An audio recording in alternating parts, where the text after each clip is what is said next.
दोस्तों आज की इस पूरे वीडियो में हम सेट नंबर 4 2020 801 एमडी कोड में जितने भी प्रश्न हैं उन सभी प्रश्नों को इस पूरे वीडियो में हम अच्छे तरीके से सीखने वाले हैं। अब दोस्तों यहां से ये प्रश्न नंबर 1 का क्या कह रहा है। निम्नलिखित कथनों में से कोई एक कथन सही है, उसे पहचान कर लिखिए। पहला है माधव विलास नाभा दास की रचना है। दूसरा है संस्कृत के 4 अध्याय रामधारी सिंह दिनकर के प्रसिद्ध कृति है। तीसरा है सेठ गोविंद दास महान आलोचक थे। तीसरा है जय पराजय कृत निबंध विधा की रचना है। तो दोस्तों इन चारों ऑप्शन में ऑप्शन नंबर आपका यहां से दूसरा सही है। संस्कृत के 4 अध्याय रामधारी सिंह दिनकर जी की प्रसिद्ध कृति है। अब दोस्तों प्रश्न नंबर यहां से खा कह रहा है निम्नलिखित कृतियों में से किसी एक कृति के रचनाकार का नाम लिखिए। पहला है प्रतिशोध है, जड़ की बात है, प्रतीक्षा है, कल्पलता है। प्रश्न नंबर ग है भेंट वार्ता। विधा के किसी एक लेखक का नाम लिखिए। घा है रेशमी। रेशमी टाई किस विधा पर आधारित रचना है। अंगा है भूले बिसरे चित्र के रचनाकार का नाम लिखिए। दूसरा है दो का आपके सामने है प्रयोगवाद युग के किसी एक कवि का नाम लिखिए। ख है प्रगतिवाद युग की किन्हीं दो प्रवृत्तियों का उल्लेख कीजिए। ग है छायावाद की दो प्रमुख विशेषताएं लिखी। आइए दोस्तों चलते हैं प्रश्न नंबर 1 में। का खा गा घ प्रश्न नंबर 2 का खा और गा और इसके साथ प्रश्न नंबर 9 और प्रश्न नंबर 10 के जितने भी खंड हैं उन सभी खंडों को इस पूरे वीडियो में हम अच्छे तरीके से पढ़ने वाले हैं। तो दोस्तों यहां से प्रश्न नंबर 1 का जो का उत्तर होगा संस्कृत के 4 अध्याय के जो आपके कृति हैं रचनाकार हैं वह दोस्तों कौन है रामधारी सिंह दिनकर जी हैं। अब तो प्रश्न नंबर 1 के खामे है कृति आपको दिया गया है, रचनाकार का नाम आपसे पूछा जा रहा है। इसमें दोस्तों पहला है प्रतिशोध। इसके रचनाकार विनायक दामोदर सावरकर हैं। जड़ की बात के रचनाकार जैनेन्द्र कुमार हैं। प्रतीक्षा के रचनाकार हरिवंश राय बच्चन हैं। कल्पलता के रचनाकार दोस्तों हजारी प्रसाद द्विवेदी हैं। तो दोस्तों जो आपका प्रतिशोध एक आपकी कृति है इसके रचनाकार विनायक दामोदर सावरकर हैं। जड़ की बात की जो रचनाकार हैं दोस्तों जैनेन्द्र कुमार हैं। प्रतीक्षा एक कृति है जिसके रचनाकार हरिवंश राय बच्चन हैं। कल्पलता भी दोस्तों एक कृति है और जिसके रचनाकार हजारी प्रसाद द्विवेदी हैं। अब दोस्तों यहां से प्रश्न नंबर ग कह रहा है भेंट वार्ता। भेंट वार्ता विधा के किसी एक लेखक का नाम लिखिए। तो दोस्तों इसका उत्तर क्या होगा भेंट वार्ता विधा के किसी एक लेखक का नाम राम स्वरूप चतुर्वेदी। दोस्तों राम स्वरूप चतुर्वेदी जो हैं वे आपके भेंट वार्ता विधा के एक लेखक हैं। दोस्तों घ है रेशमी टाई। रेशमी टाई किस विधा पर आधारित रचना है। तो दोस्तों एकांकी। तो रेशमी टाई एकांकी विधा पर आधारित रचना है। अंग है भूले बिसरे चित्र के रचनाकार का नाम लिखिए। तो दोस्तों क्या उत्तर होगा इसका भूले बिसरे चित्र के जो रचनाकार हैं भगवती चरण वर्मा हैं। अब दोस्तों प्रश्न नंबर 2 का कह रहा आपके सामने यहां से प्रयोगवाद युग के किसी एक कवि का नाम लिखिए। दोस्तों इसका उत्तर क्या होगा सच्चिदानंद हीरानंद वात्सायन अज्ञे अर्थात प्रयोगवादी युग की जो एक कवि हैं वह दोस्तों सच्चिदानंद है हीरानंद वात्सायन अज्ञे हैं। ख है प्रयोगवादी युग की किन्हीं दो प्रवृत्तियों का उल्लेख कीजिए। किन्हीं दो विशेषताओं का उल्लेख कीजिए। अब दोस्तों इसका उत्तर क्या होगा यहां से लिखेंगे पहला नंबर करके पूंजीवादी के विरुद्ध विद्रोहात्मक स्वर। दूसरा है क्रांति की भावना। अगर दोस्तों प्रयोगवादी युग की किन्हीं दो प्रवृत्तियों या विशेषताओं का अगर उल्लेख करना होगा तो पूंजीवादी के विरुद्ध विद्रोहात्मक स्वर और दोस्तों दूसरा होगा क्रांति की भावना। क्रांति की भावना। ग है छायावाद की दो प्रमुख विशेषताएं लिखिए। छायावाद की दो प्रमुख विशेषताएं लिखिए। दोस्तों इसका उत्तर क्या होगा यहां से लिखेंगे नंबर 1 करके सौंदर्य भावना। दूसरा है चिंतन प्रधानता। सौंदर्य भावना और दोस्तों दूसरा क्या होगा यहां से चिंतन प्रधानता है। अब दोस्तों यहां से प्रश्न नंबर आपका 8 का का कह रहा है हास्य अथवा करुणरस की परिभाषा उदाहरण सहित लिखिए। रूपक अथवा उत्प्रेक्षा, रोल अथवा सोठा, छंद की परिभाषा उदाहरण सहित स्पष्ट कीजिए। दोस्तों मैंने आपको बताया था या तो हास्य या तो लिखना करुण की परिभाषा आपको याद कर लेना है, इसके साथ रूपक या उत्प्रेक्षा अलंकार की परिभाषा आपको याद करना है, रोला अथवा सोठा छंद की परिभाषा, इन दोनों में से केवल एक आपको याद करना है। हास्य या करुण, रूपक या उत्प्रेक्षा, रोला या सोठा। तो दोस्तों ये जितने प्रश्न हैं सब दो दो नंबर के आपसे पूछ जाएंगे। अब दोस्तों यहां से प्रश्न नंबर 9 का कह रहा है निम्नलिखित उपसर्गों में से किन्हीं तीन के मेल से एक शब्द बनाइए। पहला है अन, सह, अप, अभि, उप, अध। ख है निम्नलिखित में से किन्हीं दो प्रत्ययों का प्रयोग करके एक एक शब्द बनाइए। पहला है आई, ता, पन, हट, तो। ग है यहां से निम्नलिखित में से किन्हीं दो के समास विग्रह कीजिए, और दोस्तों में समास का भी नाम लिखना है। तो यहां से कनक लता है, सप्त सिंधु है, वीणा पाणी है, उत्थान पतन है, यथाशक्ति है। इन सभी शब्दों का हमें समास विग्रह करना है और समास का नाम लिखना है। घ है निम्नलिखित में से किन्हीं दो शब्दों के तत्सम रूप लिखिए। आंख है, धान है, पत्थर है, चना है, ऊंचा है।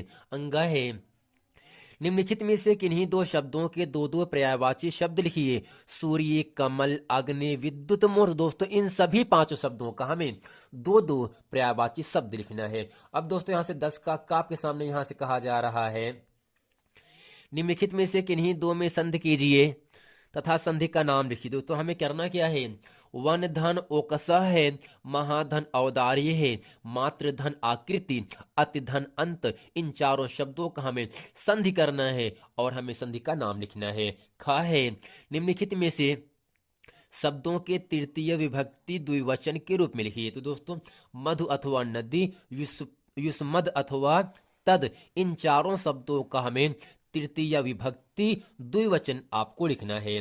दोस्तों ग है निम्नलिखित में से किसी एक की धातु लकार पुरुष तथा वचन का उल्लेख कीजिए। पश्चिम है, पच्छता है, हसाम है, द्रक्षसी है। आइए दोस्तों चलते हैं प्रश्न नंबर 9। प्रश्न नंबर 10 जितने भी खंड हैं इन सभी खंडों को इस पूरे वीडियो में हम अच्छे तरीके से पढ़ने वाले हैं। तो दोस्तों ऐसे प्रश्न नंबर 9 का है तो इसमें उपसर्ग में अन है, सह है, अप है, अभि है, उप है, अधि है। इन सभी उपसर्गों से हमें शब्द बनाना है। और दोस्तों जो उपसर्ग होता है वह शब्दों के पहले जुड़ करके शब्द के अर्थ में विशेषता उत्पन्न कर देता है।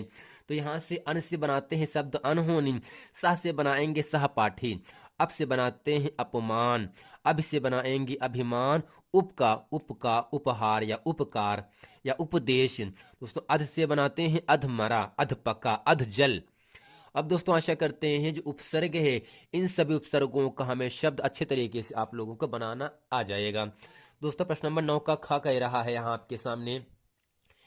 दोस्तों प्रत्यय दिया है और शब्द बनाना है आपको। तो दोस्तों जो प्रत्यय होता है वह शब्दों के अंत में जुड़ करके शब्द के अर्थ में विशेषता उत्पन्न करता है। तो यहाँ से हमें आई, ता, पन, हट, तो इन सभी शब्दों का हमें ऐसा शब्द बनाना है जिसके अंत में आई लगा हो, ता लगा हो, पन, हट, तो इन सब शब्द लगे हों। जैसे दोस्तों यहाँ से बनवाई।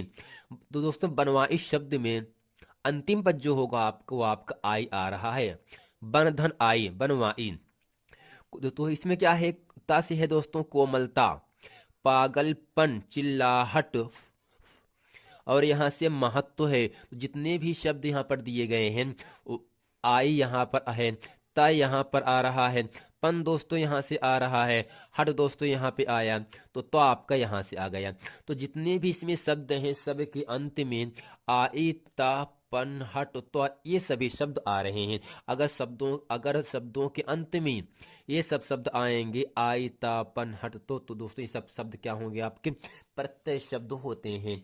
अब यहाँ से गा कह रहा है शब्द दोस्तों दिया है हमें समास विग्रह करना है।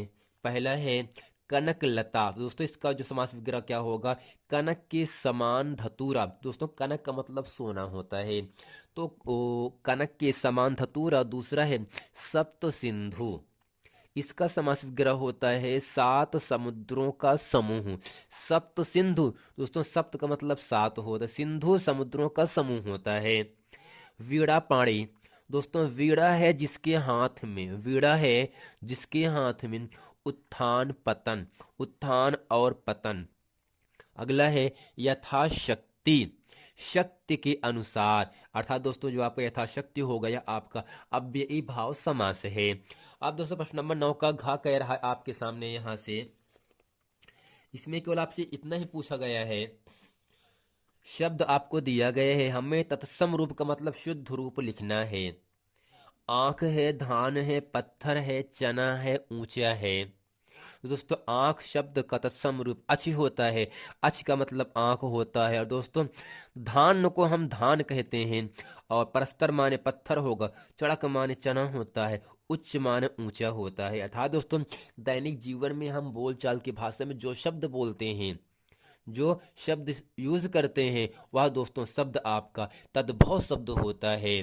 जैसे दोस्तों हम हमेशा आंख कहते हैं ना, आंख हो गया, धान पत्थर होएगा, चना हो गया, ऊंचा हो गया, यह सब दोस्तों हम दैनिक जीवन में इन सभी शब्दों का उपयोग करते हैं। दोस्तों जिन शब्दों का हम उपयोग करते हैं दैनिक जीवन में वह आपका तद्भव होता है, जिनका उपयोग नहीं करते हैं वह दोस्तों आपका तत्सम हो। जैसे यहां से दोस्तों अगर कहा जाए खंभा, दोस्तों खंभा हमेशा कहते हैं, खंभा को जो तत्सम रूप होता है वो आपका स्तंभ होता है।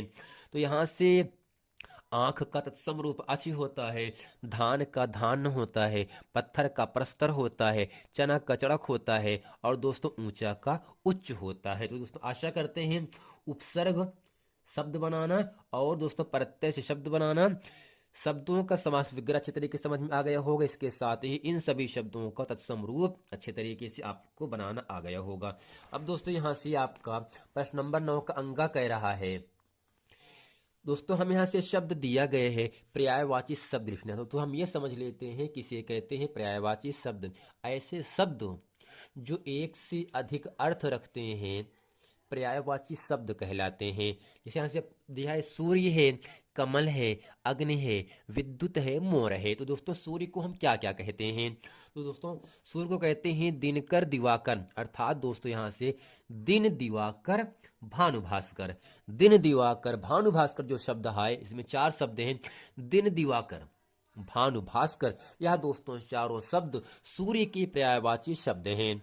अब दोस्तों कमल का होगा यहाँ से पंकज, नीरज, जलज, तोयज, अंबुज, अर्थात जिन शब्दों के अंत में जा शब्द लगा होगा वह दोस्तों शब्द कमल शब्द का पर्यायवाची शब्द होता है पंकज, नीरज, जलज, अंबुज।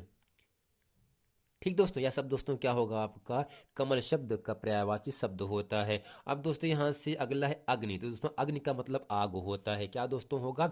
अग्नि का मतलब आग होता है। तो दोस्तों अग्नि को हम क्या कहते हैं? अनल दहन, यानी पावक अनल, आग दहन, दौ हुताशन जातवेद। दोस्तों हम जो अग्नि होता है इसको हम कई नाम से जानते हैं, पावक, अनल, आग, दहन, दौ, हुताशन, जातवेद। तो दोस्तों तो लगभग 5 6 7 शब्द मैंने आपको बताए, ये शब्द जो होंगे आपकी अग्नि शब्द के पर्यायवाची शब्द हैं। दोस्तों अगला है विद्युत का मतलब बिजली होता है। अब इस विद्युत को हम क्या क्या कहते हैं? दोस्तों पहला है विद्युत, दूसरा है चपला, यानी जो विद्युत है जो बिजली है इसका पर्यायवाची शब्द होता है विद्युत और चपला होता है। अब दोस्तों यहाँ से प्रश्न अगला है मोर। दोस्तों मोर को क्या कहते हैं? पीकॉक कहते हैं इंग्लिश में ना। तो हमें मोर शब्द का पर्यायवाची शब्द लिखना है। यहाँ से मयूर और सारंग है।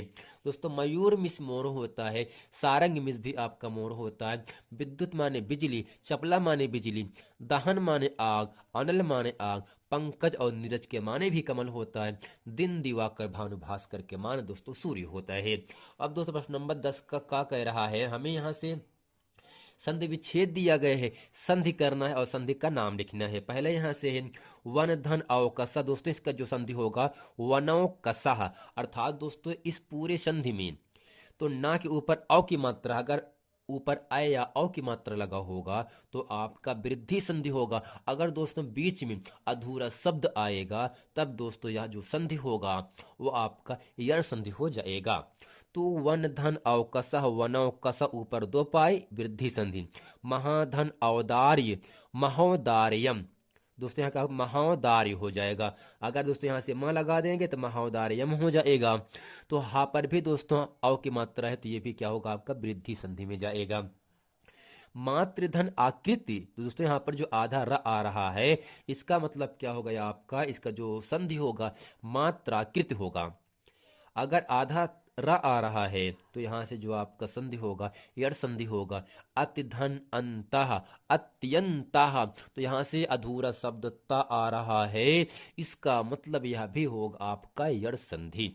अब दोस्तों प्रश्न नंबर 10 के खां में आपसे क्यों इतना कह रहा है, मधु अथवा नदी शब्द दिया है, युष्मत और तद दिया है, इन चारों शब्दों का हमें तृतीय विभक्ति द्विवचन क्या होगा। तो दोस्तों मधु का तृतीय विभक्ति द्विवचन मधुभ्याम होता है और नदी का तृतीय विभक्ति द्विवचन नदीभ्याम होता है। इसको अच्छे तरीके से आप लोगों को याद कर लेना है।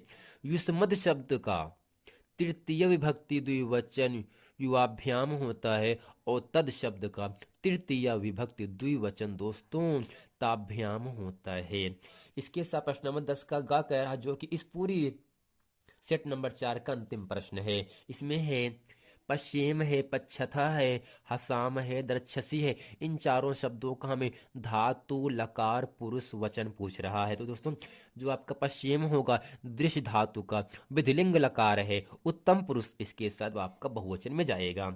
पच्छथा या दोस्तों पच धातु से है, लिट लकार है मध्यम पुरुष और आपका द्विवचन, और यहाँ से जो हसाम है यह दोस्तों हस धातु से है, लोट लकार उत्तम पुरुष आपका बहुवचन।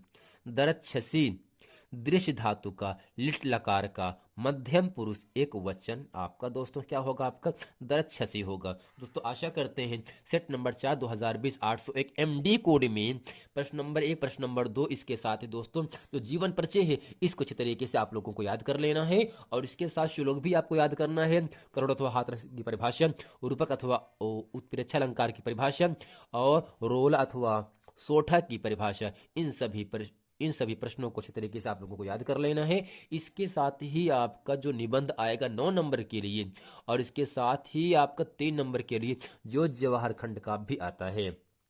तो इन सब प्रश्नों को अच्छे तरीके से आप याद कर लीजिएगा, और जो निबंध होगा इसको यदि आप हेडिंग बना करके लिख देंगे तो आपको पूरा नंबर दिया जाएगा। दोस्तों आशा करते हैं यह पूरा प्रश्न वीडियो अच्छे तरीके से आप लोगों को समझ में आ गया होगा। मिलते हैं दोस्तों नेक्स्ट वीडियो में, तब तक के लिए थैंक यू।